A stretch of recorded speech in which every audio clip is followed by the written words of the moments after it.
The topic of net neutrality seems to have reached critical mass here in the United States, with the advent of internet service providers like Comcast, AT&T, and Verizon making several public statements giving their stance on the issue. For anyone familiar with their history as it relates to certain practices such as throttling certain websites in the past and striking lucrative business deals for certain types of content to be displayed exclusively on their networks, them publicly proclaiming that they are in favor of net neutrality seems hollow at best, and a bold-faced lie at worst.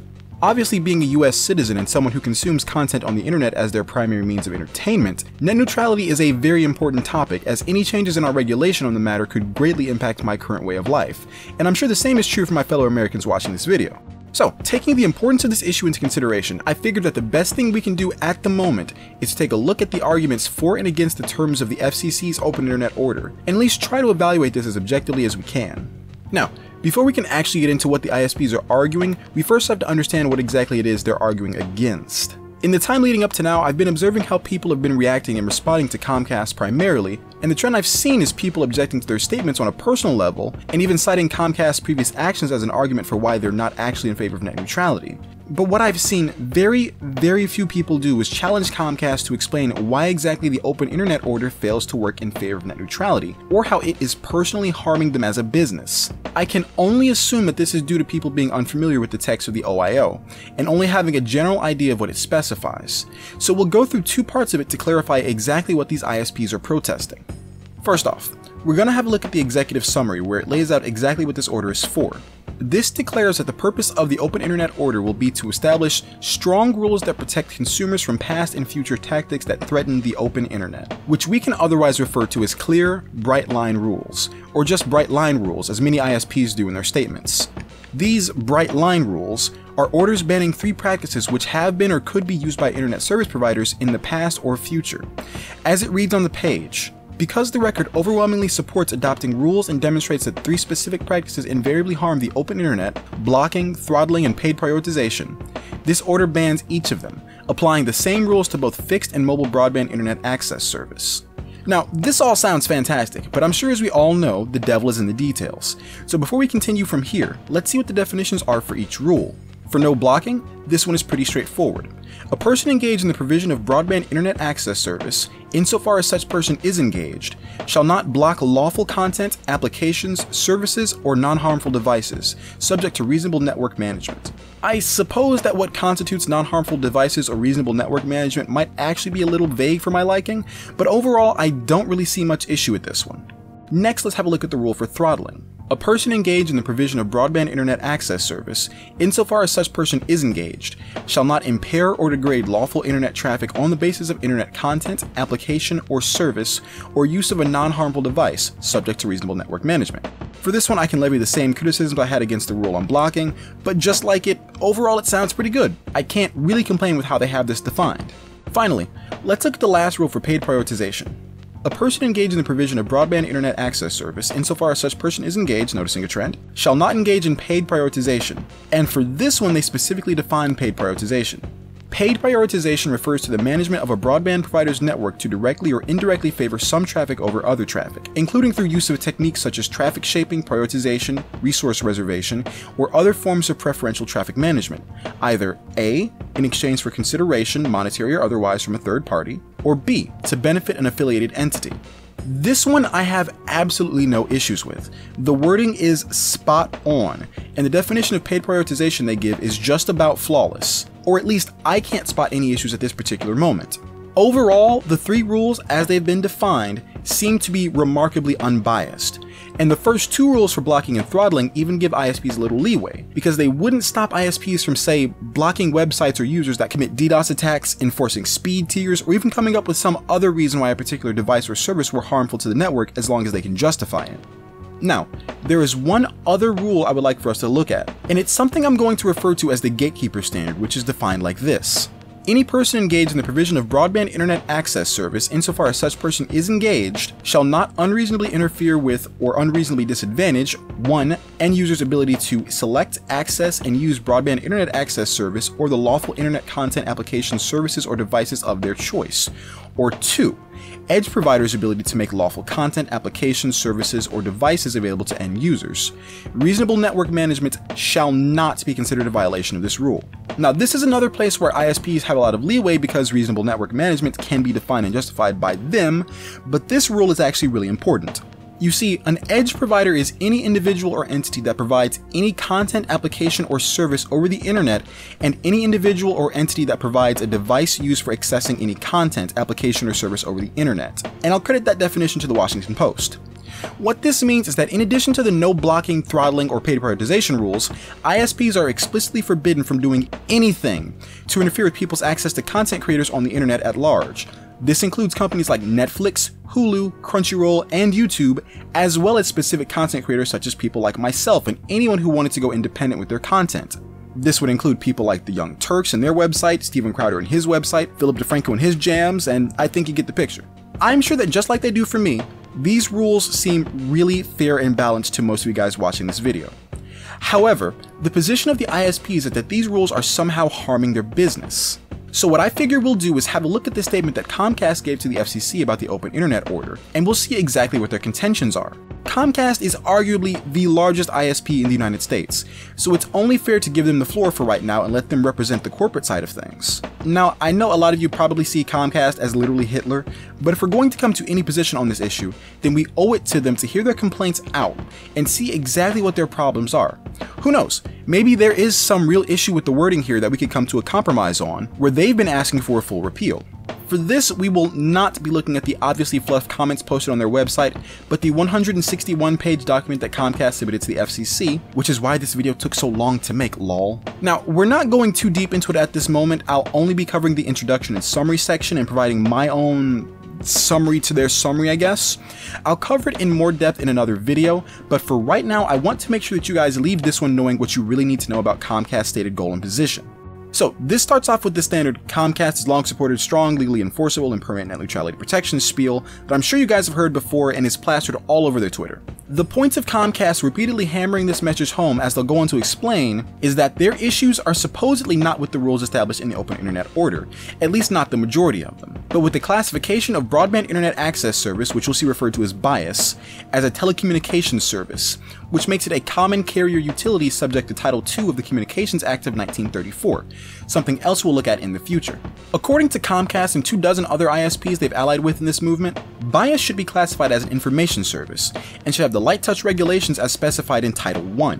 They maintain that the Title II classification is an unfortunate, unnecessary, and profoundly unwise wrong turn for the broadband internet economy and consumers, and state that when BIAS was classified as a Title I information service under the same act, the internet did just fine. Hashtag not an argument. What I find interesting about this is that they then show several graphs showcasing the success and growth of the internet and broadband service prior to being reclassified as Title II, but don't show any evidence to support the case that Title II classification is harmful to them or their business, at least not in this introduction. Anyways, they state that there is a plethora of evidence to support the idea that BIAS should be considered an information service as defined in the Communications Act, and they rationalize this by saying that not only does BIAS still offer end users the capability to interact with information online in each and every one of the ways set forth in the Act's information service definition, it also does so through a variety of functionally integrated information processing components, such as domain name service, DNS functionalities, spam, malware, and other consumer protection security features, caching, email, storage, and other capabilities that are part and parcel of the offer of broadband service and confirm the correctness of the information service classification. I have a few things to say about this. Scratch that. Several things to say about this, because this premise seems completely absurd to me. But before I can say what I need to about that, let me first read out the definition of an information service as it's defined in the Communications Act. The term information service means the offering of a capability for generating, acquiring, storing, transforming, processing, retrieving, utilizing, or making available information via telecommunications, and includes electronic publishing, but does not include any use of such capability for the management, control, or operation of a telecommunications system, or the management of a telecommunications service. Now, let me tell you why broadband internet access service does not meet this definition. For starters, BIAS offers absolutely no capability of generating, storing, transforming, processing, or utilizing information via telecommunications. This is pretty inarguable. It also does not make any information available. This might sound a bit strange to some people, but let me explain. To make information available in this context should most likely refer to what a service like Wikipedia does. Wikipedia stores information in its databases on its servers and also makes that information available to the public through its website. This is what making information available should refer to in this specific context. Now, for the three terms I left out earlier: acquiring, retrieving, and publishing information. Acquiring information in this context should most likely refer to the actual process of acquiring information, meaning the observation and recording of some form of data. And this is not something that bias itself does. For retrieving information, this is something that bias itself definitely does not do. The retrieval of information is the process of obtaining information from some kind of database. I used Wikipedia as an example earlier, and there when you do a search on their website, what Wikipedia does is retrieve any information that has the same keywords that you've searched for. And I'm sure the most popular information retrieval service on the internet, Google, doesn't even need to be mentioned. Publishing information, I think, might be the least contentious phrase in this definition, because I do believe that just about everyone would recognize that bias is not a publisher of information, but that websites like Facebook and Twitter, as well as media outlets such as YouTube, Netflix, CNN, MSNBC, Fox News, etc., are where information actually gets published. So already it can be demonstrated that bias does not fit the definition of an information service as defined by the Communications Act of 1934. Now, the thing about what Comcast said that really got my goat is this attempt to justify calling themselves an information service by claiming that these extraneous services are in some way integral to broadband internet access service. This is a bold-faced lie. Sorry, an intentional misrepresentation of what bias actually is. Now, Comcast and many other ISPs do provide caching, email, storage, and domain name server access as part of their broadband internet access packages. However, each of these are services that exist separate to broadband internet access service. And as far as anti-malware and anti-spam services go, number one, they themselves do not provide these services. This is provided by other companies such as McAfee, Symantec, or Norton that they have business deals with to provide a product to their customers at a discounted rate or for free in some cases. And number two, even if they did it themselves, it's not an information service at all. All of the other features mentioned are services that exist completely separate to broadband internet access service, and don't even require an end user to be an active customer of the given internet service provider to use them. Domain name service, while still a separate service to broadband internet access service, is something that one could argue is integral to bias. I mean, they would still be wrong, but you could at least try to make that argument. What I'm going to do now is explain exactly what not only bias is, but also what internet access service is in general. As a service, internet access is functionally identical to a standard telephone service. This might seem a little bit strange, but this is essentially the reason why the first internet connection method, dial-up, worked over phone lines. All users on the internet have what's known as an IP address, which is homologous to a phone number. Your typical phone number, at least in the United States, is 10 or 11 digits depending on whether or not you include the +1 country code. IP addresses, on the other hand, are either 12 or 32 digits long, regardless of where you are in the world. The exact same way you would dial out on a phone line using the 11-digit phone number of the phone you want to connect with, your computer dials out either a 12 or 32-digit IP address to the computer you want to connect with. And then in both cases, information is exchanged from user to user once a connection has been established. If you don't believe me, it is actually really easy to see this in action. Right now, in your browser, I want you to open a new tab and type this in: 216.58.218.110, and just press enter. If you're looking at this video sometime in the future, then the number might have changed, but at this moment, this should take you to a very familiar website. Now, here is where I'm going to touch on why a domain name service is not integral to broadband internet access service.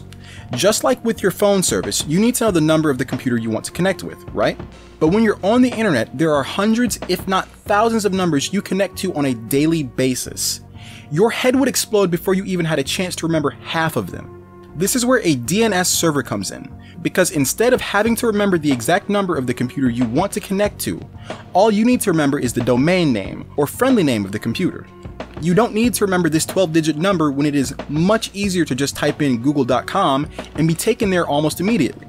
This should sound really familiar to anyone who has ever used a phone before, because much in the same way that IP addresses are homologous to phone numbers, domain name service is homologous to a directory service, 411. In fact, It is a directory service. That's all it is. And just like almost every phone service offers a 411 directory service, almost every internet service provider offers a domain name service. It's not as though you have to use the one your ISP provides or anything. Anyone at any time could use one of the countless public and free domain name services that exist, just like anyone at any time could also use any of the free directory services that exist as well. I in fact always use Google's domain name service as opposed to the one offered by any ISP I use. So finally, I have this to say. If broadband internet access service and a telephone service are functionally identical entities, then by what logical basis can Comcast and other ISPs argue that it isn't a telecommunications service? We'll look more into this next time.